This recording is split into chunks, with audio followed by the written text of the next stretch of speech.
What's up and welcome back to Gretchen's Vegan Bakery. I realized I can't show you my Halloween cake using my pumpkin cake recipe until I actually show you how to make the pumpkin cake recipe. So this is going to be a double feature week. First, starting off with this perfect recipe for pumpkin velvet cake. Take a look at this texture and you will see right away why I am calling it a pumpkin velvet. I am so in love with this recipe. It is so versatile. As you saw a sneak peek of my Halloween cake, it bakes up perfectly into sheet cakes as well as cupcakes. And then here I made them into round layers for this pumpkin velvet spice cake with spiced up buttercream. This is a really simple yet elegant layer cake to make, complete with a fondant pumpkin patch for decorations. So really easy to make, you guys. And for the cake batter, this is going to be an alternating creaming method. And all that means is that I'll be creaming the vegan butter with the sugar on medium to high speed for like 5 minutes. And you want it to be nice and light and fluffy, so don't skimp on the time there. Also, be sure to stop and scrape the bottom and the sides of the bowl from time to time, just to keep it mixing evenly. Now you're going to see this mixture take on different forms as it gains enough air, as it approaches that light and fluffy status. Now don't forget, the recipe is written out for you in printable format at gretchensveganbakery.com, and all the links are below this video.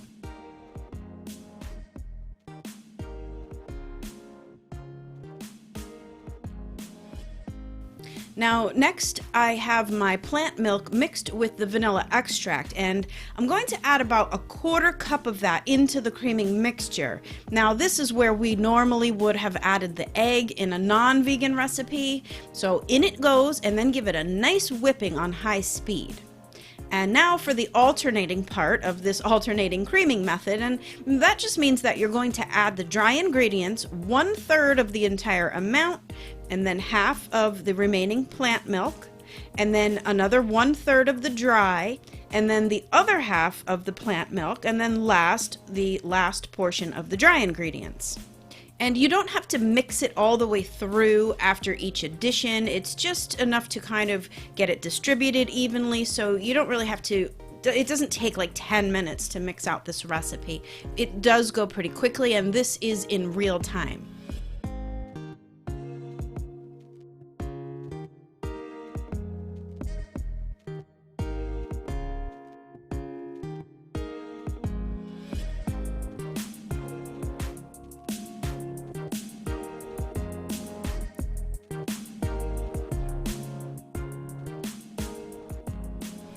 Give it all one good last scraping and shake it up so it's even, and then last goes in the pumpkin.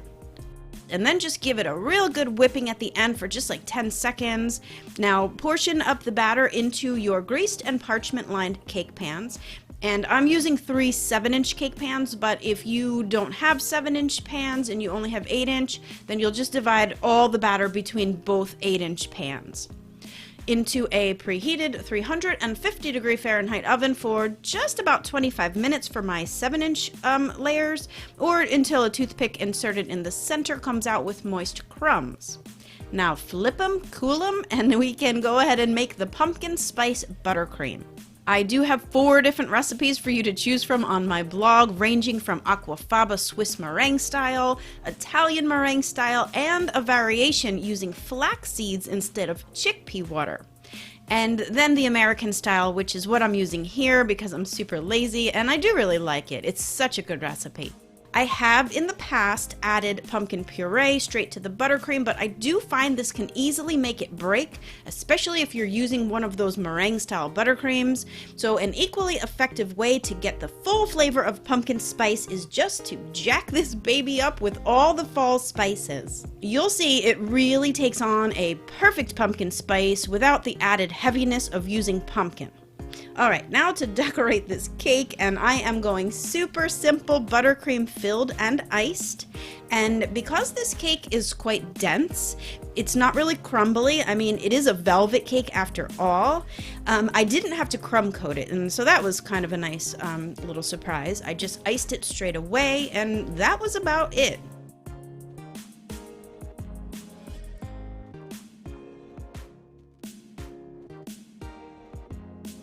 I had some toasted pecans mixed with brown sugar and cinnamon from a previous project. Okay, I'm lying. I totally eat this sprinkled over mashed sweet potatoes at night with maple syrup, and I pretend I'm eating sweet potato pie. Hey, look, I can't eat cake every day of my life anymore, so I have to pretend with some healthier choices now and again.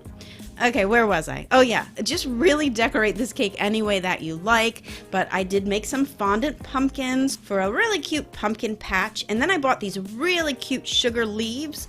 They were super expensive for just 6 of them, and then I dropped one on the floor and it broke, so yeah, I was mad. But anyway, here it is, my beautiful, simple, delicious pumpkin velvet cake with buttercream spice. Perfect for this fall, for really any occasion. And I know you're going to love this recipe, so be sure to head over to Gretchen'sVeganBakery.com to grab it. I do want to thank all my newest patrons on Patreon and my pals in PayPal. Thank you guys so much for joining in here. And of course, as always, my existing supporters who have been with me and just helping every month. You guys are really making all of this happen, because the cost to test these recipes and get them perfect for everyone is surely not free. So I really can't thank you all enough for wanting to support this channel so I can continue to share my recipes for free. If you think you can help for as little as $1 a month, click the links below to find out how. Alright everyone, thank you so much for watching, liking, commenting, sharing, and all that fun stuff. And until next time, happy vegan baking. Bye for now. Oh yeah, scary, creepy graveyard cake coming up soon. As soon as I get a chance to edit the video, it's going to be out, hopefully in a couple of days.